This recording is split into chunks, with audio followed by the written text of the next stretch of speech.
Have you ever wondered how an elevator works? Well, I haven't, so let's find out.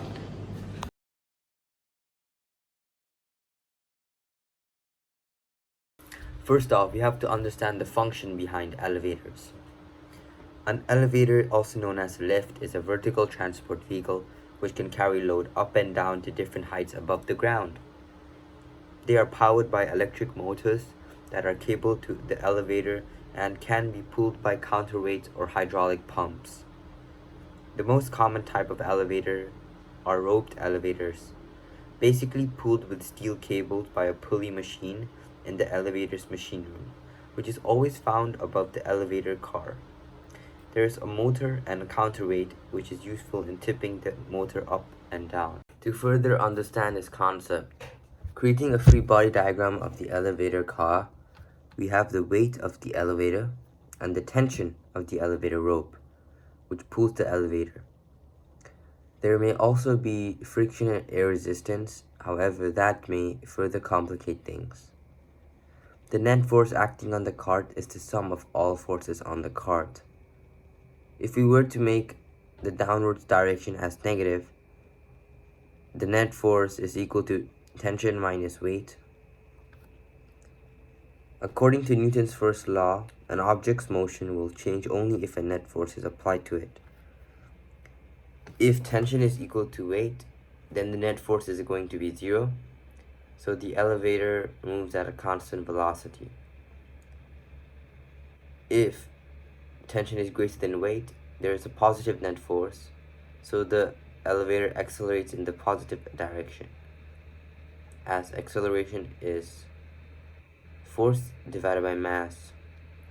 If tension is less than weight, there is a negative net force, so the elevator accelerates in the negative direction, as negative acceleration is equal to negative force over mass. So far, these concepts may seem simple. However, if you added a person inside the elevator, things start to get tricky. If you have used an elevator before, some of you may have experienced that the elevator floor has either applied a greater amount of reaction force or a little amount of reaction force, and this depends on the acceleration of the elevator. So let's see a case when the elevator is accelerating downwards. You know that F net is equal to, we get free body diagram R minus W, and we know since acceleration is downwards, R minus W is equal to negative ma, and we can write R as W minus ma. So it's subtracted by ma, and if you look at if it's accelerating upwards, we could write F net as R minus W, as the free body diagram shows, and we know that force is mass times acceleration, so R minus W is equal to, it's going upwards, so mass times acceleration, and we can say R is equal to W plus mass times acceleration. Now imagine that the elevator was accelerating at the magnitude of gravity, which is about 9.81 meters per second squared. We know that looking at the free body diagram, there has to be reaction as well.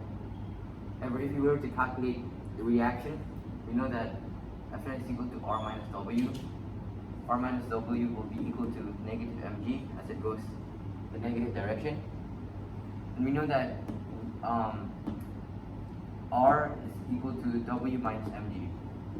And we know that weight is equal to mass times gravity. So if we were to put mass times gravity minus mass times gravity, we're going to get 0.